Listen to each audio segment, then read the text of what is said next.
Nithyanandam. My name is Nithyananda. I'm back for my second video. In this beautiful, special place, the sacred lion tree of the Bengaluru Ardinam, the Kshetra, which vibrates intense spiritual energy. So today I'm going to share in my video how I transitioned from a corporate executive to a living teacher, living an authentic life, the life I'm meant to live. Now, to all the listeners out there who are also looking to transition the old life to a new reality, this video is for you. So listen carefully. You may be able to pick up many clicks to my very personal experience.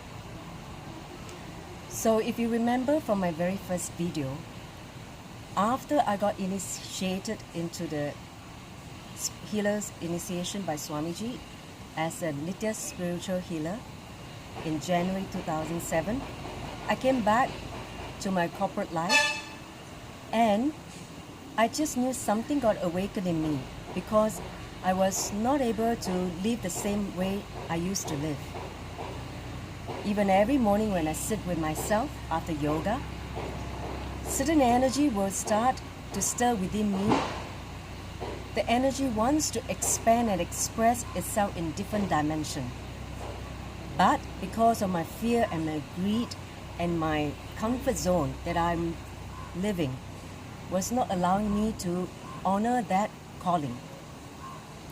So it's almost like a tug of war within me. Every morning when I sit with myself, that same tug of war I would be experiencing.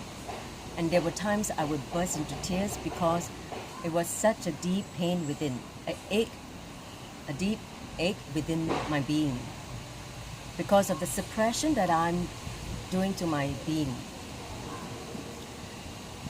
Then in 2008, December, I came to see Swamiji again for Kalpataru. Kalpataru is basically a program where you ask Swamiji for a wish. And in that session, I remember I went up to the stage when it was my turn. He was in such a joyful mood. And I remember the first thing I told him, I thanked him for coming into my life. And he did ask me, what do you want? And I said, fulfillment, Swamiji. And he just burst into laughter, such a joyful laughter. And he said, you will have it. And he gave me a motherly hug, which sent my heart soaring to the sky. And so from that moment, after receiving the boon, something started aligning in my life. I realized that I could no longer work for others. I have to start to find a way to work for myself. And I did know that yoga was something that makes me feel fulfilled. And I know my next move has to do with yoga. Yoga is something that connects me at my deep being. But I do not know in what dimension, in what form that I will be expressing the science of yoga. So I explored further, and at that time I still took up a job, a startup, while I was trying to figure out what exactly I want to do. It was only in April 2009, I just know that I can no longer work for anyone but myself. I have to be my own boss. So I left my corporate life for good. I jumped out of the rat race to live an authentic life, to listen to my heart.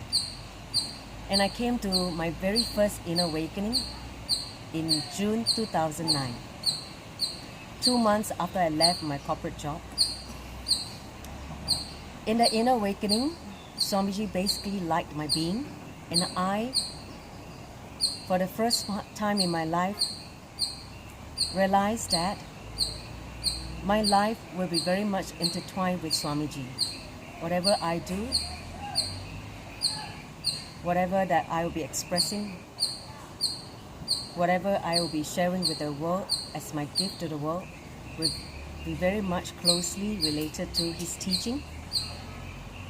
So after awakening in August, 2 months after I got back from awakening, I started my own business. I started a company called Other Ways of Learning. Within Other Ways of Learning, I was trying to search what would be my gift to the world. And it was in 2011, I have more clarity. It has got to do with yoga, healing. That's a space I was creating for myself. Healing the world through the science of yoga, through the Vedic psychology, through meditation, all the best two in the Vedic tradition. And I was looking for the name for this expression.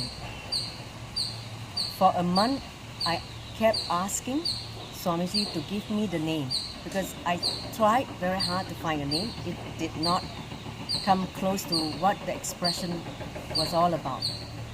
And then about 1 month, one fine day,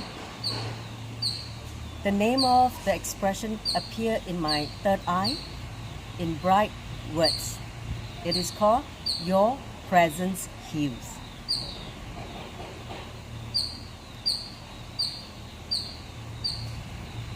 And I just know that's the name I should call for this expression, my gift to the world. So in December 2011, after I started all the work, the development work for the website and learned how to understand spiritual, creating a conscious business in spirituality. That period, I took the time to learn how to do it. Because my background was from marketing. But to market, a conscious living, a concept like this, Your Presence Heals, is something totally different from the marketing, the consumer marketing, which I was taught, which I was doing before I left my corporate job. So, in this whole process, I learned how to promote myself, how to share with the world what I stand for.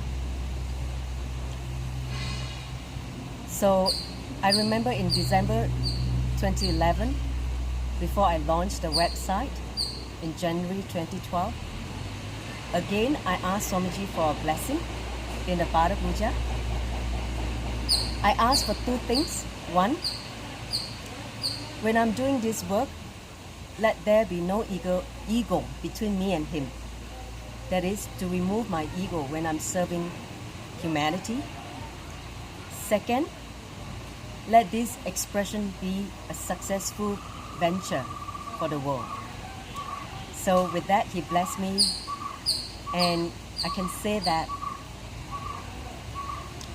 within a year, I was able to sustain myself. I must say that Swamiji's energy and his blessing worked miraculously. I started to get clients, referral,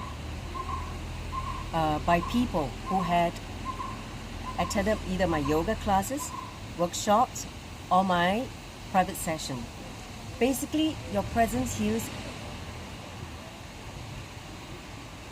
My gift to the world is to help people who are suffering from psychosomatic disorder such as depression, anxiety attacks, insomnia, anything that humanity is suffering because of disturbance in the mind, the mental layer of the disturbance, which also disturb the body. So I work with people one-on-one basis, besides teaching the yoga classes, but more on a one-on-one basis to help them to find solution, completion, with whatever they're suffering. So I can say that a few things I learned from this process. Till you learn to live an authentic life, living your life purpose, your prarabdha, whatever energy you came down for, the karma you came down here to exhaust, you need to know what exactly it is.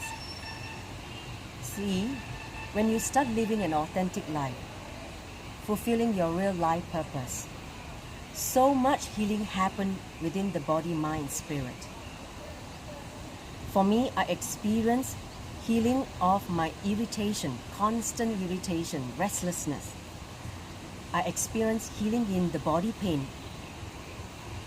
When the energy wants to expand, but we're not ready to take up the responsibility, it expresses itself as a certain pain in the body. That's what I understood and I discovered. Third, you also walk out of boredom. You're never bored with the work you're doing, because work and your life purpose become one. It's a play, a divine play that you're doing. So much joy and fulfillment happens when your work becomes a play.